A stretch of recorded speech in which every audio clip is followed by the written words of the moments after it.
Hola amigos de Mega, hoy voy a hacer un breve análisis de la situación geopolítica de Sudamérica, ya que es una de las partes del mundo que está más convulsionada hoy en día. Tenemos la situación en tres países distintos.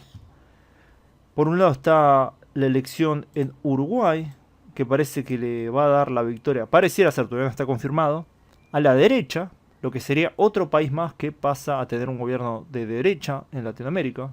Después está la situación en Bolivia, donde se están encauzando a las distintas fuerzas políticas a una nueva elección, donde se están llegando a compromisos políticos entre el MAS, que era el partido gobernante, y las fuerzas opositoras, representadas por la presidenta Janine Áñez.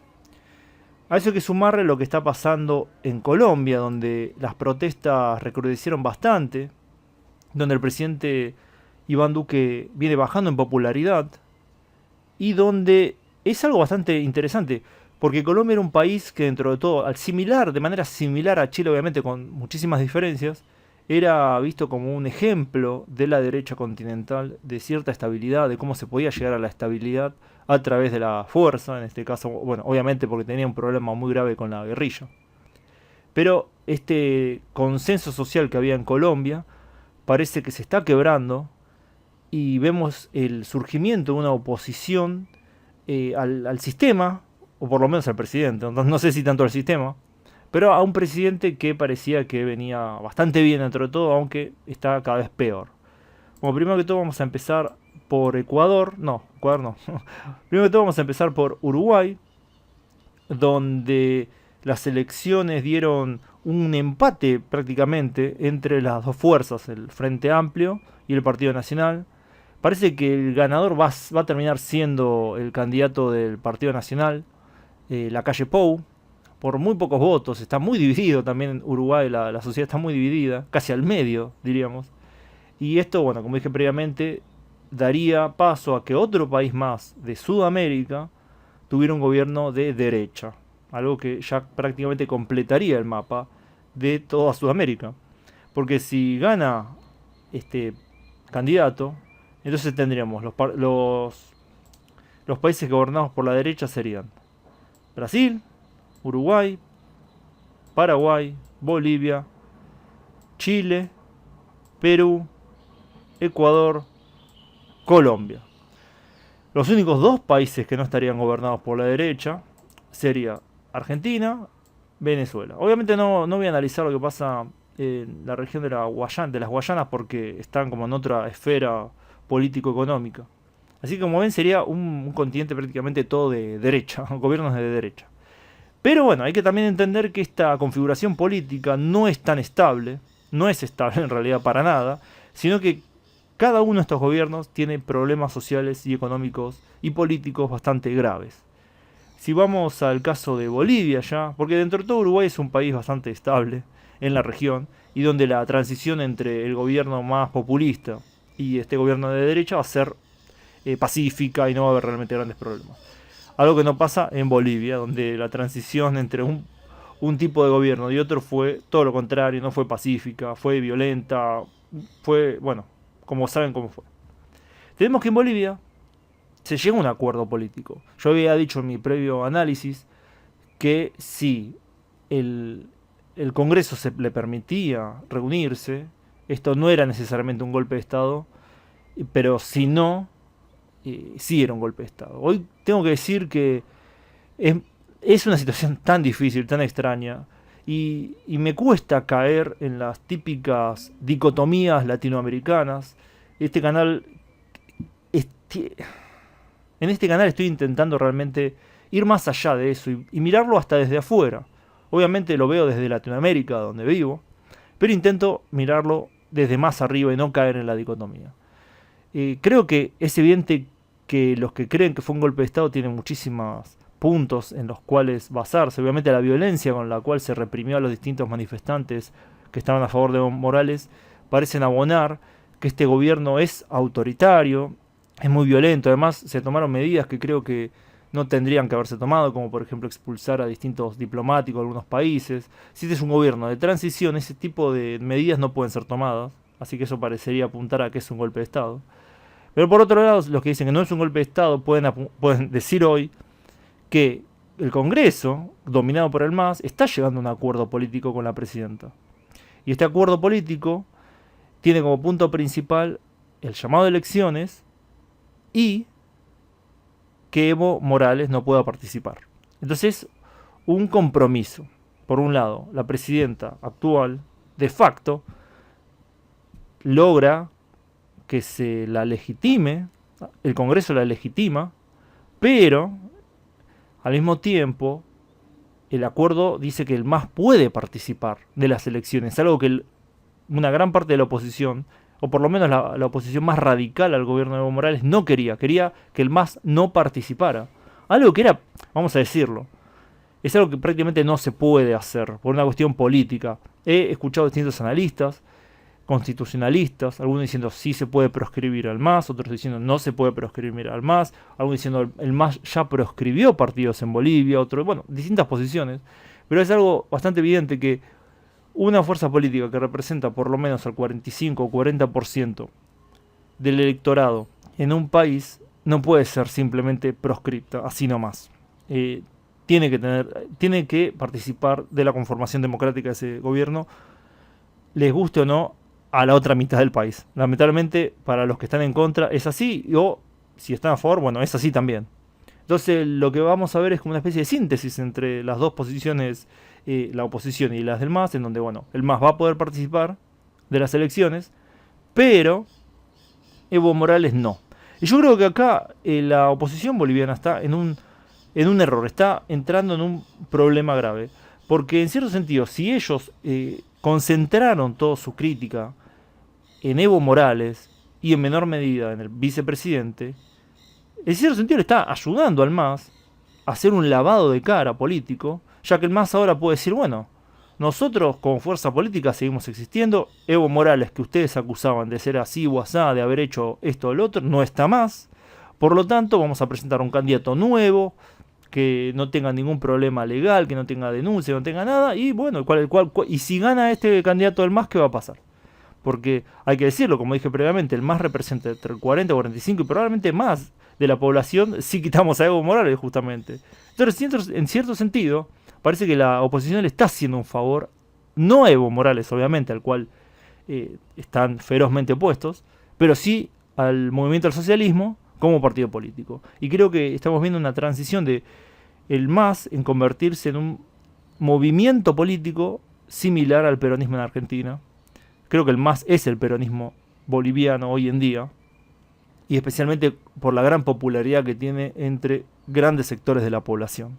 Así que bueno, la situación en Bolivia parece que está complicada, no parece, está complicada, pero parece que se está vislumbrando una salida pacífica que probablemente no le guste a mucha gente alrededor de Latinoamérica, pero creo que a Bolivia le va a servir mucho que estas elecciones, si puede participar el MAS, gane quien gane, probablemente el MAS saque un buen porcentaje de votos y probablemente sea el partido más votado de todos, hay que decirlo, pero ya sin la figura de Evo Morales que era tan controversial y ya sin la cuestión del fraude que se acusó, que también yo creo que ese tema hay que estudiarlo muchísimo más porque no está para nada claro. El informe de la OEA yo lo leí, lo analicé, busqué analistas que lo hayan analizado y no es tan sencillo el tema como pareciera ser el tema del fraude, cuál fue la proporción de fraude. Bueno, es realmente complicado. Pero bueno, más allá de eso, esta situación parece que se está resolviendo de una manera que, como dije previamente, a mucha gente no le va a gustar, pero bueno, es una manera de resolverlo. Ya después, si pasamos a lo que sería Colombia, que es el último país que voy a analizar ahora, la situación está complicada, pero al mismo tiempo hay que entender que Colombia es un país que, si bien tuvo muchas convulsiones sociales y obviamente mucha violencia política, es un país que es tradicionalmente bastante conservador socialmente, que las fuerzas conservadoras son muy fuertes, tienen poder económico muy grande, un poder social también, porque no es meramente las élites que son conservadoras, sino que un porcentaje importante de la población es conservador, tiene esas ideas conservadoras, y obviamente tiene un gran poder militar y de poder ejercer la violencia. Los pensamientos más liberales en Colombia, que son generalmente más débiles, Y esto no estoy hablando de tal o cual partido político. Yo digo como ideología, como manera de ver a la política y a la sociedad. Colombia no era un país tan liberal, pero tiene un estrato liberal muy grande. Es decir, ¿a qué llamo liberal? A gente que le da mucha importancia a la democracia, a los derechos, derechos sociales, derechos políticos, derechos de expresión. Bueno, y los conservadores son los que dicen, bueno, sí, está bien que existan esos derechos, pero hay que mantener la sociedad unida, hay que proteger los valores tradicionales, la nacionalidad. Bueno, son más conservadores, más de derecha, y la otra parte sería más de izquierda. Izquierda no tanto en el sentido de izquierda comunista o socialista, sino de izquierda al modo francés, digamos, desde la Revolución Francesa, la izquierda y la derecha de esa época. Bueno, lo que está pasando en Colombia es que ese consenso que había social se está quebrando y está apareciendo una fractura bastante evidente, como en todo el resto de los países de Latinoamérica, entre dos partes de la población muy grandes. Una parte que es más de izquierda, si se lo puede denominar así, aunque no sea socialista, pero es más de izquierda, y otra porción de la población que es más de derecha. Como vimos, esta división está en todos los países, en Brasil, Venezuela, Colombia, Ecuador, Perú, Bolivia, Paraguay, Chile, Argentina, Uruguay, están todos los países sudamericanos y seguramente si vamos más arriba también está esa división en el resto de los países. Pero en Sudamérica parece que esta división es mucho más fuerte y presente en todos los países. Algo realmente sorprendente. En ese sentido, Sudamérica funciona como un solo país prácticamente, y dividido en dos. O por lo menos dos minorías muy grandes y una minoría pequeña que no está ni en uno ni en otro lado. Vemos que bueno, el presidente Duque tomó distintas medidas, como por ejemplo expulsar a venezolanos, 60 venezolanos hasta cuando estoy haciendo el video. También sacó el ejército a la calle. Algo que no parece tan grave para la situación colombiana, en el sentido Colombia es una sociedad bastante militarizada ya de por sí. Pero que quería cambiar su imagen, viene queriendo cambiar su imagen, queriendo convertirse en una especie de Chile, hay que decirlo, el modelo era siempre Chile, buscando pacificar, buscando inversiones, y bueno, no creo que haya sido un fracaso tan grande, creo que Colombia tiene ejemplos de ciudades y regiones que se pacificaron y hoy en día están mucho mejor de lo que estaban 20 años atrás. Pero el problema de Colombia, como en Chile, es que es un país muy desigual, entre las regiones, entre los grupos sociales, bueno, es muy desigual, muy, muy desigual. Pero a diferencia de Chile, esta desigualdad se mantiene muchas veces a punta de violencia y es muchas veces retada también a través de la violencia. Hoy en día yo creo que se intentó y se salió bastante de esa manera de pensar, y las protestas, más allá de que sean o más o menos violentas, que haya tal o cual incidente, obviamente hay muchos incidentes, hay muchas veces que los manifestantes hacen cosas que están mal, hay que decirlo, hacen cosas que están mal, que son demasiado violentas, o que son violentas, que no deberían ser violentas. Dentro de todo, están entrando, espero, Colombia en una etapa que estos problemas se van a resolver políticamente, a través de elecciones, a través de manifestaciones, a través de reformas. Bueno, Iván Duque llamó a un diálogo nacional dinámico, y habrá que ver si esto funciona o no funciona para calmar este nuevo animal político que surge en la región, que son las grandes masas movilizadas, que hacía muchas décadas no participaban de la política latinoamericana. Hay que entender que después de la ola de dictaduras militares, Colombia no es el caso, bueno, pero en el resto de la región, después de las dictaduras militares, muchas de esas movilizaciones habían quedado olvidadas prácticamente, porque la gente no quería salir, tenía miedo, justamente porque venían de épocas donde la disidencia política podía costarle la vida a las personas. Yo creo que ese miedo se perdió ya en estas últimas décadas. Las generaciones más jóvenes ya no tienen ese miedo a manifestarse, no vivieron esa época de las dictaduras, entonces eso abre una etapa política distinta. Entre otras razones, obviamente no es la única, no es lo único que diferencia esta etapa política de las otras, pero bueno, es una de las que diferencia esta etapa política que estamos viviendo hoy en día. Bueno, eso es lo que está pasando en Sudamérica. Como vemos, la situación sigue bastante convulsionada. Un subcontinente muy dividido, que tiene muchos problemas sociales, económicos y políticos, pero que, si lo vemos de un lado positivo, si buscamos una arista positiva a todo esto, vemos que dentro de todo se encamina a poder resolverlo de manera no tan violenta. Inclusive Bolivia, que demostró ser bastante violenta, el Estado actual, el ejército, matando muchas personas, hay que decirlo, el gobierno actual mató muchas personas, el gobierno de la presidenta Áñez, pero inclusive tomando en cuenta esto, vemos que no se llegó a un número, es muy cínico lo que voy a decir, pero bueno, hay que ser realista, si estamos hablando de geopolítica, hay que entender que el mundo puede llegar a ser un lugar muy violento, extremadamente violento. Entonces, si dentro de todo no se murió tanta gente, estamos hablando de tal vez 30 muertos en Bolivia, en un país de 11 millones de personas, es una gran mejora para lo que era Bolivia y la región. Lo mismo en Chile, dentro de todo, a pesar de la feroz represión de las fuerzas de seguridad y a pesar de los excesos de algunos manifestantes que también cometen actos de vandalismo y delincuencia en medio de las manifestaciones, a pesar de todo, parece que Sudamérica está evolucionando o ya evolucionó y creo que, y tengo la esperanza y creo que es muy probable que la salida de todo esto sea política.